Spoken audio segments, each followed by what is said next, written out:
People are trying to cross the international boundary due to various reasons.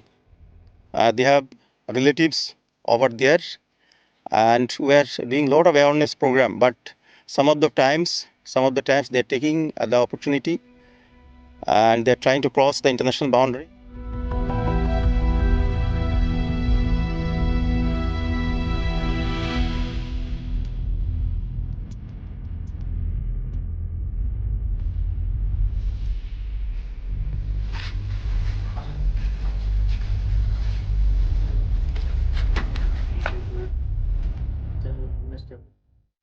ভারতের বিএসএফরা যে আমাদের হিন্দুদেরকে গুলি করছে এই ব্যাপারটা নিয়ে আমরা খুবই দুঃখিত। এবং জয়ন্তর লাশ আমরা যখন দেখি, যখন আমাকে খোলার প্যাকেটিং করে নিয়ে আসছিল, যখন খুলি দেখার কোনো মানে মুখের ছবিটা একটা সঠিক দেখা যায়নি। মানে দেখা গেছিলো এখানে একটা গুলি লাগছিল আর এখানে একটা গুলি লাগছিল, আর এই যে সেলাইগুলো করছে এগুলো ছবিগুলো আর মানে দেখার একটা মানে সঠিক বিচ্ছিন্ন ছিল, আর বিচ্ছিন্নতা ছিল আর কি।